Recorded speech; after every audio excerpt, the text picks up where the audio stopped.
Ano ba ang achieve ng Marcos administration in terms of infrastructure, social services, at of course, sa overall governance na mararamdaman ng taong bayan at makikita na meron talagang nangyaring maganda sa ating bayan? Wala. Itong panggigipit nila sa Vice Presidente para hindi makatakbo sa 2028 ay isang manifestasyon na sila ay hindi handang sagutin yung katarantaduhan, kalapastanganan at pagnanakaw na ginawa nila sa ating bayan. Kayo, mga kababayan ko, nasa sa inyo. Kung maniniwala kayo sa katarantaduhan na gawa-gawang kwento para lang siraan at pabagsakin ang isang Sara Duterte, buong puwersa ng gobyerno doon na lang nakatutok. Hindi na nga alam yata ng presidente kung ano pa ang dapat niyang gawin hanggang matapos ang kanyang termino. Basta nakatutok lang sila, siraan at wag hayaan na maging Pangulo si Sara Duterte. Sabi ni Jokno, hindi daw sila takot na nag-file ng kaso si Manscarpio. Bakit nagsalita-salita ka doon sa Committee on Justice na dapat ganito yung Supreme Court? Sagutin mo na lang yung kaso. At doon natin malalaman kung talagang matatapang kayo. 'Di ba? Kung sinasabi nyong legal yung ginagawa nyo, bakit dyan kayo sa committee nyo nagsasalita? Hindi doon sa korte. Ang hilig nyo magsabi kay VP Sara na dapat pumunta siya para magpaliwanag sa mga inaakusan nyo sa kanya. Bakit kayo? Diyan kayo nagpapaliwanag, hindi doon sa korte. Mga ulol. Tapos na yung mini trial, si Ridon gigil na gigil pa rin kay Vice President Sara. Ridon! Alam nyo kasi si Ridon, noong panahon ni Duterte, nahuli ito Chairman ng Urban Poor. Urban Poor ha? Tapos panay ang biyahe, gastos pera ng taong bayan. In-announce ni PRRD na tinatanggal niya yung chairman ng Committee on Urban Poor kasi biyahe ng biyahe sa abroad. Hindi nagtratrabaho. Ngayon, syempre, may galit pa rin. Pero yung kahihiyan, di ba?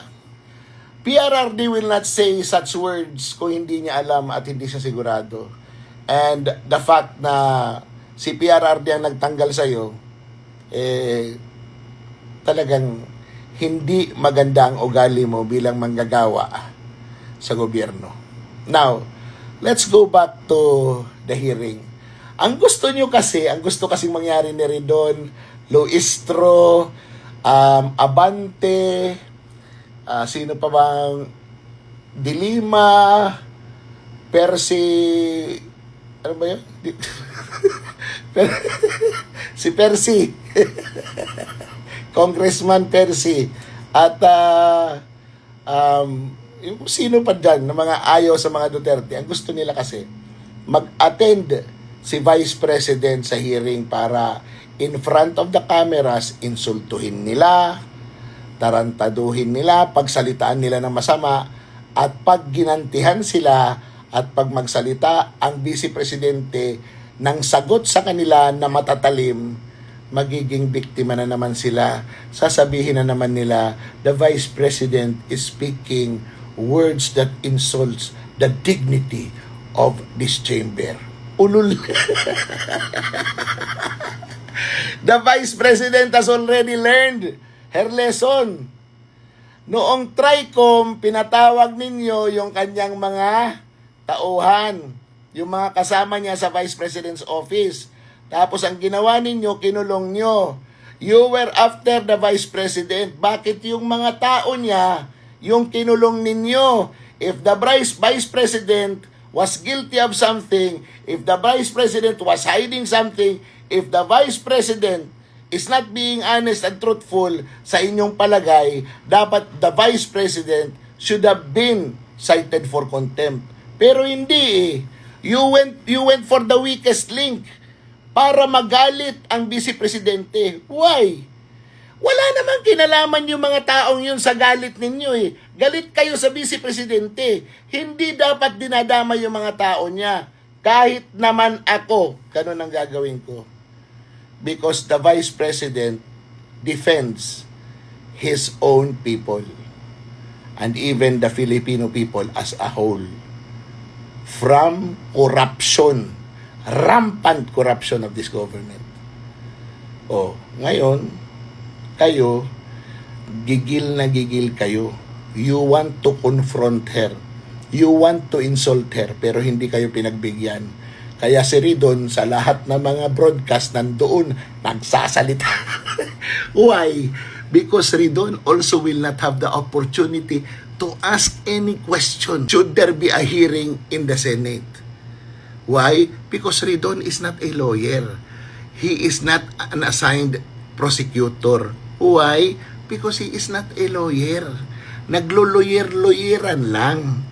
Na ngayon, if and when the Senate will have a hearing, only the prosecutors can ask questions. Should the Vice President sit in the witness stand? Oh. Di ba? Kaya si Ridon galit na galit. Gusto kasi niya, sikat siya. Di ba? At gusto niya, i-redeem yung kanyang pangalan. Alam mo, Ridon, once a glass is broken, it can never be repaired. To me, in my eyes, kung anong sinabi ni PRRD sa'yo, that's what I think of you. You cannot undo what you have done. Diba? Just wait for the opportunity that the Vice President becomes President. And when the time comes, let's see. Let's see. If you have something to answer, then you'll answer for it. If there is none, then you can go ahead and travel the whole world using your own money na galing sa sweldo mo.